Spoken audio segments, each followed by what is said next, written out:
Hi, I am Mark Malkoff, and welcome to Inside Late Night, presented by LateNighter.com. I am Mark Malkoff. Today, longtime Seth Meyers writer Jenny Hagel joins us. Lots to talk about. Now it's time to go inside Late Night. Jenny Hagel, thanks for talking with us. Well, thanks for having me. So I was with Alex Bays. I interviewed him for another podcast I did. And, I'm sitting next to him, across from him in his apartment.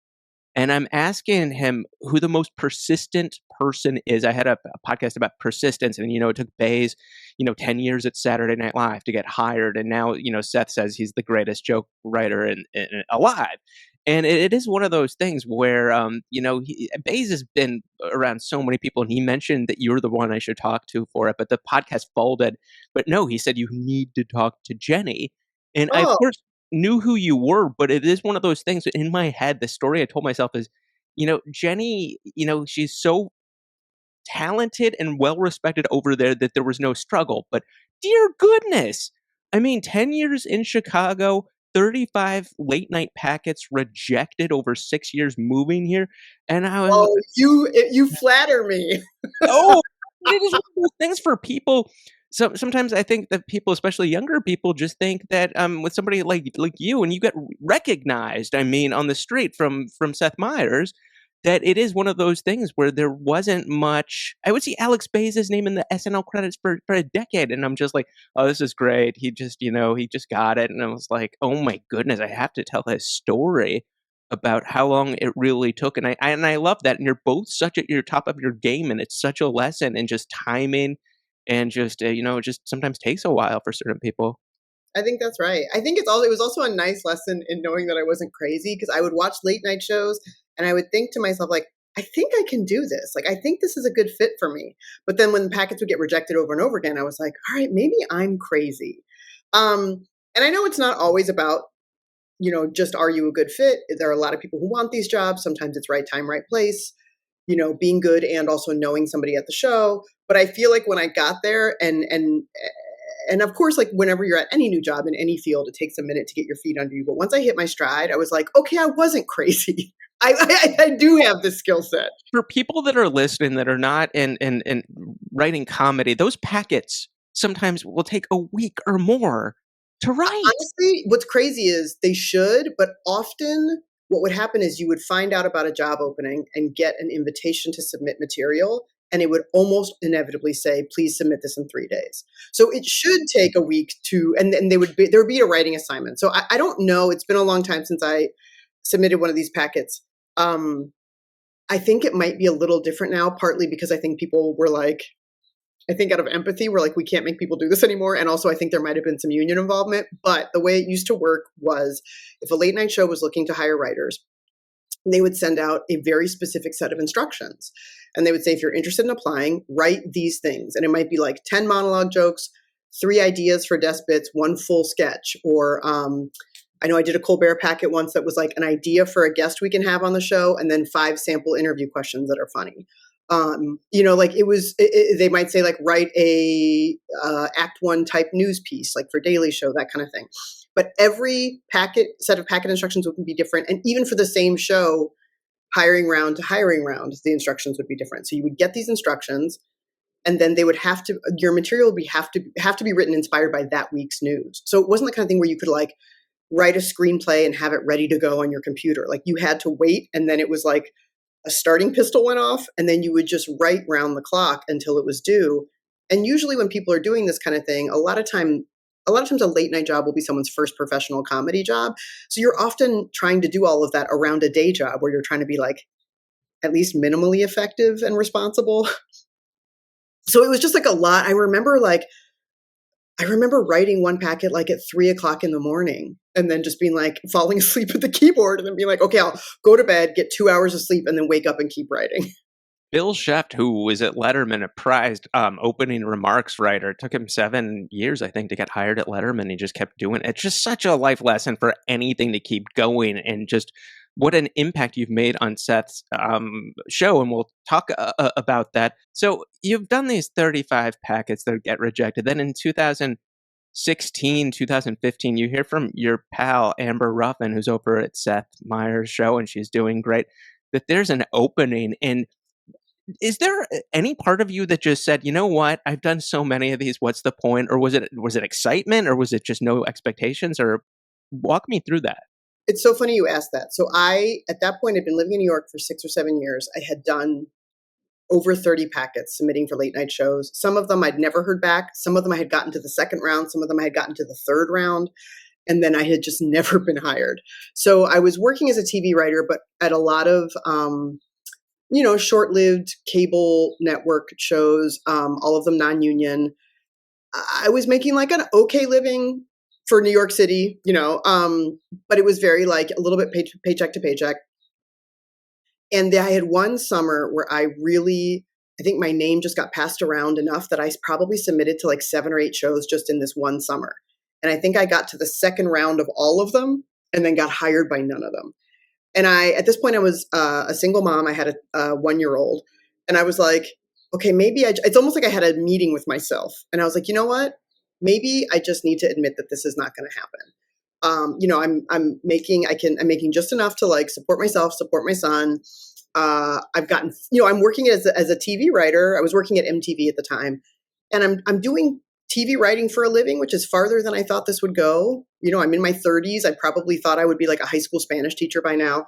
So maybe we just admit to ourselves that we are never going to be a late night writer, and that is okay. And we have ridden this dream as far as it's going to go. And I'm not kidding. Like 3 days later, Amber texted me and was like, "Hey, I think we're hiring at my job. Do you want to submit?" And I'll never forget because it was a Thursday night. And she said, "Do you think you can get me a packet by Sunday?"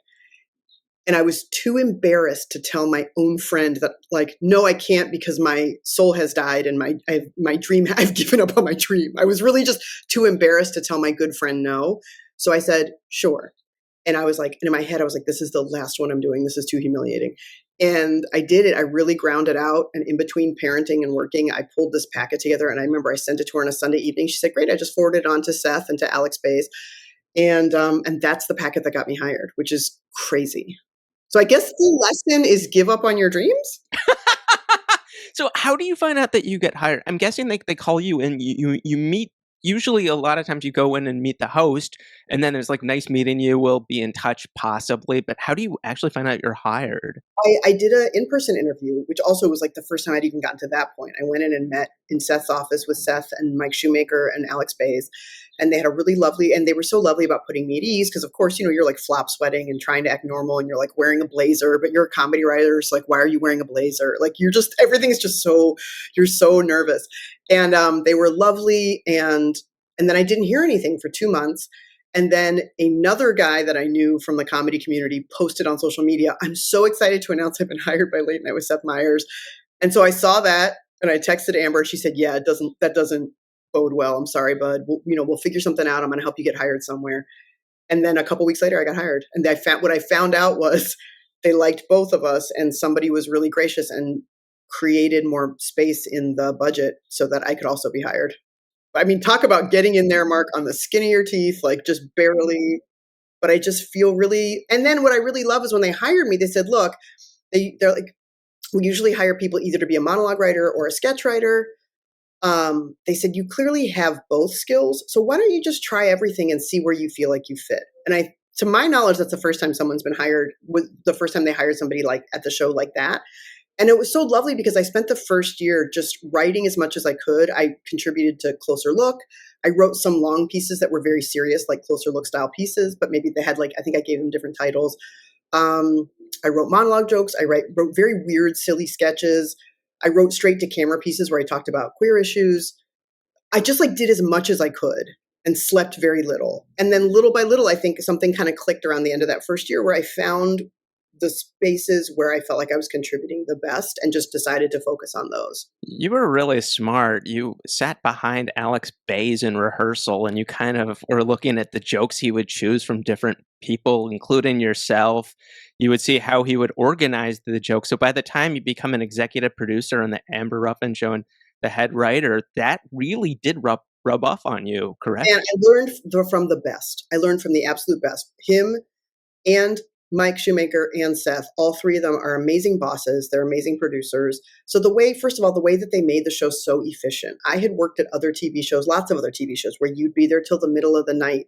You would write a whole script Monday, Tuesday, and then somebody on a whim would be like, I don't like it, let's throw it out, and you'd start over.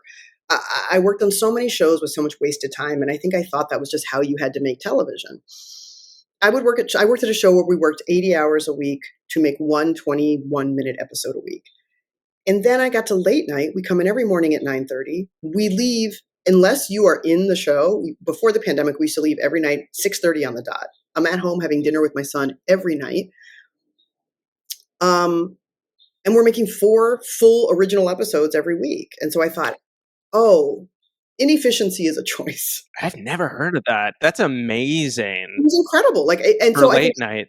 yeah, people are able to have lives. They're able to date, have marriages, have children that they see and know by name. It was just really, so I think too, like I learned from them like how to run a really great, efficient workplace. And by efficient, I don't mean hurried or careless.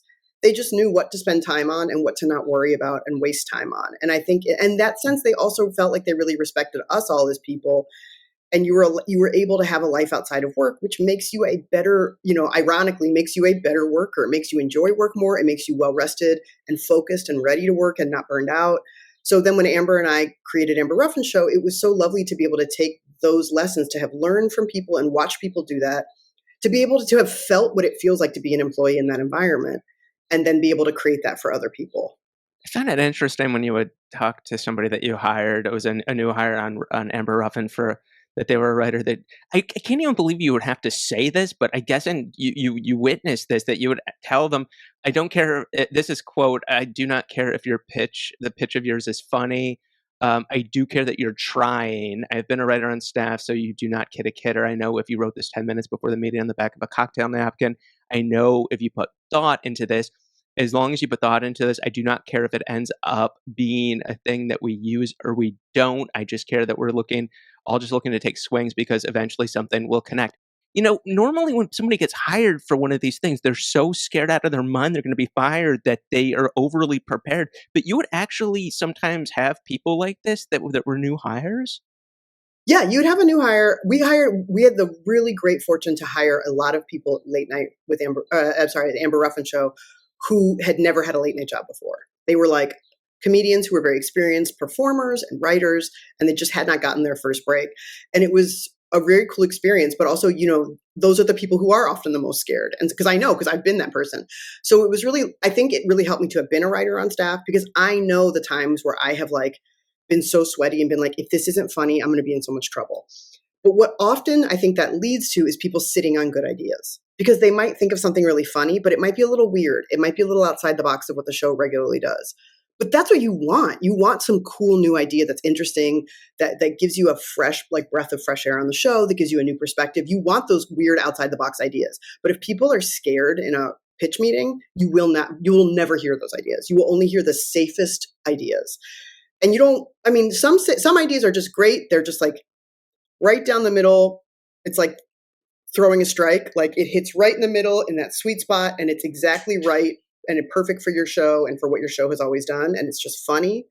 But sometimes you get these weird left turns, and that's where I think a lot of times the real joy is. But you really only get those in a safe brainstorming environment. Now, for Seth Meyers, do you still do this? I'm guessing it's on Fridays, or I'm not really sure what day, but when you would all write pieces and go in Seth's office and just kind of read them it was called like the table read. Yeah, we don't do it in Seth's office only because it's too small, but we do them less now. We do them maybe once a month. We all sit around a conference room table and everybody just brings in a sketch. And I heard Seth interviewed one time, and he was like, I used to give assignments, but now I just tell them to bring in anything. And then we see what's in their weird little hearts. But again, I also learned that from working at late night, is like, if you ask people, what do you want to write about? You get the most interesting stuff, right? Whereas as a head writer at Amber Ruffin Show, I know what I care about, but what I care about, that's only one perspective. And it's, by definition, any human's perspective is narrow, because you can only see the world how you see it. So it was such a delight to be like, great, everybody bring me something on such and such day. And you would get the most eclectic collection of things, because one person reads the news that weekend and is struck by this story, and someone else is struck by this story, and someone else might Like one time, one of my favorite pieces I ever did at late night was about a weird thing that happened to me when I took my son to the zoo. That has nothing to even do with the news, but it was a little personal experience I had that was so weird and odd, and I couldn't stop thinking about it. So finally, I called Amber Ruffin because I was like, I cannot stop thinking about this. And she's like, you got to write this up for the show. You get people's very unique perspectives when you let people write whatever moves them. And that doesn't, you won't use everything. Some of it won't work. They'll think it's funny in their head and they read out loud and you're like, oh, maybe this doesn't really work. Or it's very fun, but you can't use it for the show. It doesn't match the host voice, or you need to use some video clip you can't clear legally, whatever. But I would still just rather hear everyone's ideas. You did an interview in 2022 with Northwestern Magazine where you were there for the writing program after William and Mary, and you said that there were some days where I will turn in 50 monologue jokes and none of them will make it to air, or I will have a day where 2 or 3 get on and I'll be like, "Nailed it." Does the anxiety ever go away for something like that, or do you just know it's part of the process? How long did it take you to just kind of relax, if you are relaxed there? Oh, well, I would say as a person, I'm literally never relaxed. And that's just me. That's just my DNA. But I would say after the first year, something about hitting the first year, and I don't know why, nobody told me I was on probation for a year, but something about hitting the first year just made me take a deep breath and say, like, okay, let me step back, see where I'm really, because also I think the producer brain in me was like, let me see where I'm actually adding value. Because I have years of experience in sketch writing.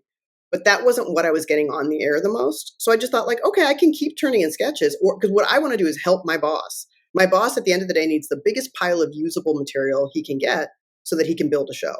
So if I'm more effective at that show in monologue jokes and straight to camera pieces where I talk about queer news, I'm Puerto Rican, sometimes I talk about Latinx news. If I'm more effective in those spaces, I'd rather put my energies there so I'm more of a help. Because if we have somebody who's better at writing sketches or just better at writing sketches in Seth's voice, let them handle that.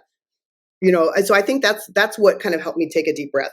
But monologue jokes, I also just had to look around the room because at first I was like, I'm terrible at this. And then I would look around the room and be like, these are, I think, the best monologue joke writers in America. And some of them are not getting a joke on tonight. So it's like, oh, it's a numbers game for everybody. Monologue jokes are truly, I always use this analogy, but it's like going to a batting cage, but you're not like a major league pitcher or a major league hitter rather. Like it's like going into a batting cage, like you just take swings and you just try to connect. And if I think of a monologue joke and it's halfway coherent, I will always type it because you also don't know. You're so deep in the writing process, you don't know what's funny or not. And often I'll get a joke on that I didn't think was going to get on, or I'll think something's gold and it doesn't get on. So I think what I really also try to do as a writer is understand if I have a head writer who I report to, it's their job to judge the quality of it. My job is to give them volume. Jokes Seth Can't Tell You and Amber Ruffin, which is such a beloved piece. And it's funny to watch Seth, how uncomfortable he can be sometimes. Not as much anymore. But when you have somebody like Hillary Clinton on with you or Gloria Steinem, are you getting on the phone with them and pitching them jokes? Are you emailing their staff? Are you in their dressing room going over these possible jokes? And is it true that Hillary actually wanted to do more than just a Yeah. few? So we have these really incredible segment producers at work. So I don't have to actually Amber and I are not actually like communicating with the guest ahead of time. But what we might do is look at the schedule because we can see who's ahead on the schedule. And I might see somebody and be like, ooh, I wonder if they want to do jokes Seth can't tell. So we will first of all, ask, one of our bosses, say, hey, is it okay if we ask? And then our talent department will go out and ask them. They might send them a link to previous ones if they're not familiar. And if that person says yes, then what we'll do is we'll write jokes, a pile of jokes for them. We'll submit a couple at a time. If they choose one, great. If they don't, then we'll send them like maybe 2 or 3 more. And we'll just, work. But what's really lovely is I thought because also too, you're not just always submitting to them. The more famous a person is, the bigger staff they have around them. So you're often submitting jokes really to like somebody who works for them. So I assume probably nobody in the world has as many people working for them as Hillary Clinton. So I thought it's going to take forever to get a joke through because you're going to have all these other people who are like nervous and like, oh, I don't know if she says this, then this. We sent her a joke and immediately they said, she loves it. Can she tell more? So that was the fastest approval we ever got on a joke and the only request ever to tell more. And I thought it was so cool and said so much about her as a person because I thought like, this lady gets shit all the time for her sense of humor, her laugh.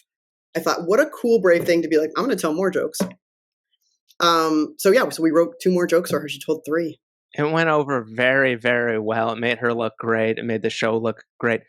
Can you share with us, the listeners, maybe a few Larry Sanders-esque moments where you were on a late night set backstage or in the offices, or there's these A level guests walking around, and things that stand out that would might have you say to yourself, Shanley could have put this on his show, possibly. I mean, I'll be honest that like being a staff member and performer on the show is very separate from the celebrity guest part. So unless I'm performing with a guest, I don't tend to interact with them a lot. But one thing I do remember is we went into Hillary Clinton's dressing room beforehand just to talk her through the bit and explain to her how it worked. And she was so gracious. I couldn't believe, like, because again, this is far and above the most famous person, I mean, one of the most famous people in the world, let alone that I've ever met. And she just was so easy and lovely and gracious about it, and very lovely to like take direction. Like she's, like she could have been like, no, no, we're doing it this way, and I would have been like, anything you want. Um, you used to be Secretary of State, yes, but but for her to be like, okay, and then where do you want me to look, and what do you want me to do? Like, I just was really taken aback by like how casual all of it was. It was really lovely. And then one time right after the U.S. women's national team won the World Cup in 2019, I did that Monday at work. I did on camera like a recap of it, like a little comedic like recap, where it was supposed to be a recap of the World Cup, but then I just recapped all the gay things that happened. And so it was like a straight to camera bit where Seth was like, here with a report about the World Cup is Jenny, and then it was just like, and then this girl's dating this, and this person, but whatever. So, but Megan Rapinoe was a guest on the show that night. So Mike Shoemaker came to me and he's like, hey, you should go introduce yourself to Megan Rapinoe and just let her know you're going to be doing this bit, because it's going to be playing on a monitor in her dressing room. So when she sees somebody start to say her name, it might feel weird. Like it might be like, is this person about to make fun of me? So he's like, just as a courtesy, go say hello, say, hey, I'm going to be doing a bit, but it's going to be all compliments. Like, don't sweat it. But I get nervous talking to famous people. I'm always like, oh, I'm going to put my foot in my mouth. It's going to be weird. But I made myself do it because my boss told me to. And same thing, so gracious. I was like, I'm going to do this bit. Thank you for being here tonight. We're all so excited. I'm going to do this bit about the World Cup, but I promise it's going to be all compliments. And she said, great. I love compliments. And so I did the bit, and then she was so lovely. I walked backstage right after it was done, and she was back there and she high-fived me, which was very cool. That's great to hear. What are your takeaways? A few looking back when you were the executive producer of the Amber Ruffin Show, 36 episodes, 3 seasons, Emmy nominated. Looking back, what did you learn? What stands out? I think I really, like I said, it really solidified a lot of ideas I had about how to run a show. Like I really learned the value of hearing other people's, letting other people bring in their own thing that is from the center of their heart. I think I learned a lot about, like I said, like creating a safe workplace where people, because like I had somebody bring in an interpretive dance and pitch it. And it was so funny, but like you have to feel really good at work to be like, what if we did this interpretive dance? And it was so great because it ended up being like a dream ballet sequence, like in like 1950s musicals where they would do a dream ballet, like the one of the main characters like is like having a dream sequence. But it was Amber dancing with a hypodermic needle because the vaccine had just been discovered and she was dreaming about getting vaccinated. And it was such a cool, but I think what I learned is like, yeah, please like create an environment where you can bring me your weirdest, most outside the box pitch, because some of them are so lovely and such sources of joy. How present was Lorne Michaels in meetings or on set? Because his name is on the show, and obviously he has so many other responsibilities and so many other shows. Yeah, no, it wasn't like a direct involvement. It was like Professor Emeritus. Yeah, that absolutely happens. But yeah, you were in 8G, which was great on Fridays, and Ellen Waggett designed the set. I worked with her before. She did a great Oh, set for no way. Yeah, Fallon. a Yeah, genius. isn't she phenomenal? She definitely should be recognized for her contribution on late night and her set Honestly, designs. so what she did was the thing that allowed us to do that show was we had to keep the budget very small. So what they did was we filmed in Studio 8G, where late night does not film on Fridays. So Ellen designed a set that folded up during the week and went into storage, and then they unfolded it in front of Seth's set. So it was like, I don't know, like Transformers, but for a set. And it just it stood in front of Seth's set so that we didn't have to have our own studio. We didn't have to pay for our own studio. We didn't have, they unfolded it and put it in front of Seth's set. It was so smart and cool. You and Seth and a bunch of people on Seth's staff started in Chicago. What do you think that that did? I mean, Conan had a bunch of Chicago people as well, but a lot of shows like you never saw that on Letterman. I guess they didn't have as much sketch involvement on or other shows, but that Chicago thing, that I don't know, just all that experience of Chicago. What do you think that brings to the show, if anything? I think the Chicago vibe is very specific. And even I've lived here now in New York for 16 years, and I still find myself gravitating towards people who are from the Chicago comedy scene, even if we weren't there at the same time, because they have a certain mindset and way of working that I really connect with and I love. I think that a couple things have come from cutting your teeth in Chicago. One is that there is no industry in Chicago really to speak of, so you're not going to get discovered. I mean, with a few exceptions, you're not going to get your big break in Chicago. People aren't coming to every show you do to come and pluck you away to stardom. And so in a way, it allows you to not get distracted by the career and fame part of it too soon, or potential career and fame part of it. It allows you to focus for the first few years of your career on just getting good, on just trying to get as good as you can. And the most you could possibly win from that is the respect of your peers, which in a weird way is kind of what every comedian wants most. So I think what I really appreciate about people from Chicago is they're just trying to do a good job. They're not thinking like, how do I make this slick? How do I make this marketable? They're trying to make something good. And then the other thing is, I think like Chicago, when I was coming up in Chicago, no improvisers did stand up. Everybody just did improv. And so it creates this really like this group project kind of mentality, this like, not to sound corny, but this yes and mentality, this idea that, so when I'm working with other people from Chicago, if somebody says something, nobody in the room is like, that's dumb, that won't work. Everybody just immediately is like, okay, that could work. What if then also we add this, and what if we add that? And it's just, it creates this really great environment where it's safe to pitch ideas. People help you with your ideas, you help them with theirs. It's just a very specific, fantastic mindset and work style. And like John Lutz is on our staff, and he, Amber, and I tend to work together a lot because all three of us kind of tend to approach things in that way. Your junior year of William and Mary, you are witness to the Second City Touring Company, and behold, you moved to Chicago. You didn't know that you said it was possible to have comedy as a job, and you got hired. And while you were part of the company, I was reading some old newspapers. I did some research, and you said it was your dream job. So it's Yes. kind of fun to go back and I mean, to get that is so hard and so much Yes. competition to even get the touring company. But talk a little bit about that. Everybody, I think, other than I could be off, is Tina Fey like one of the only people that in the last 30 years that didn't go through the touring company? But like, No, she toured. She toured. she What I did? like about, yes, what I like about touring is I don't know Tina, and I know that she toured, and I know which of the three companies she was in. Like Oh, it's wow. Okay. more. No, touring is. I mean, I loved it because you got to perform live sketch comedy. It combined two things that I love: comedy and road trips. Like you got to get in a van, with five other comedians, go on a road trip, sometimes a very long one, go to some place you've never been before, do a show, a sketch show, often one that has been road tested, so you know it's going to hit. You have 45 minutes of free time before the show. So I don't know, some people would nap. I would like run out and be like, what can I see of this city in 45 minutes? Because I may never be here again. So for 3 years, I performed in 38 different states. I saw the Book Depository. I saw Temple Square in Salt Lake City. I saw, you know, uh, the largest six-pack of beer in La Crosse, Wisconsin. Like I just went around and saw America. And then also while I was doing it, got to perform night after night sketch comedy, and really just being on your feet in front of all kinds of audiences that come from all kinds of backgrounds in all kinds of venues really, really helped me figure out what works and what doesn't. That's when you did the USO tour. You did Bosnia and Kosovo as well. That's right. We did a maybe 2-week tour to Bosnia, Kosovo, and then one USO base in Germany.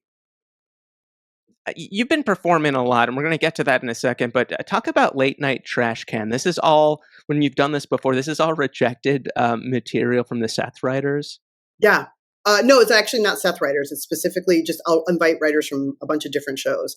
But it's a show I started doing a long time ago. But it's really part of it. I started doing it before I wrote it at Late Night with Seth Meyers, partly because I had been doing so many submission packets and I had all this material, and I felt like some of it's good and it just lives on my laptop.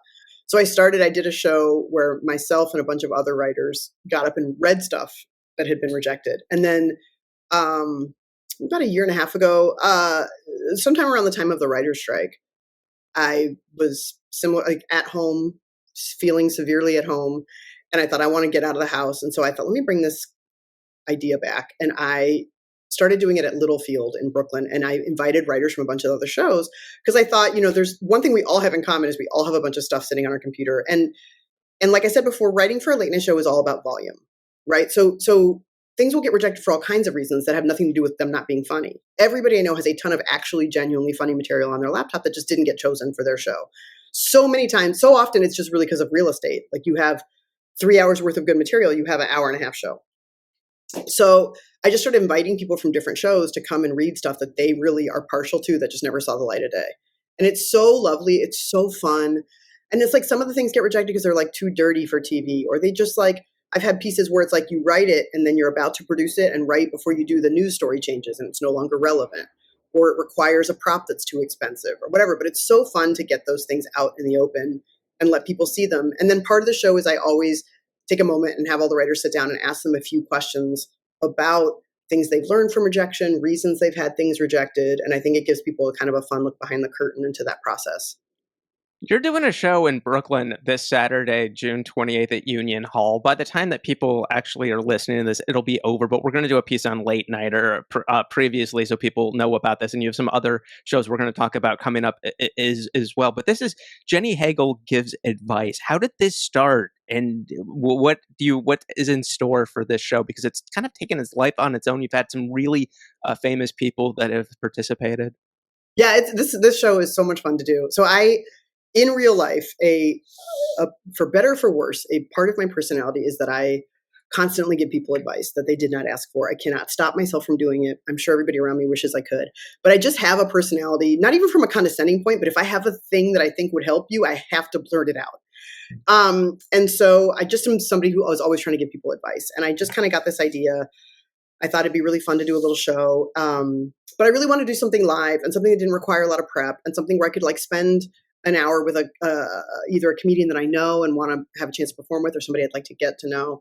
So I started the show, and the way it works is when audiences come in, there are 4 buckets on stage that say love advice, financial advice, job advice, and then one of them is labeled dares. And the audiences get blank index cards and a pen when they walk in, and they can write down questions that they want advice on, put them in the corresponding bucket.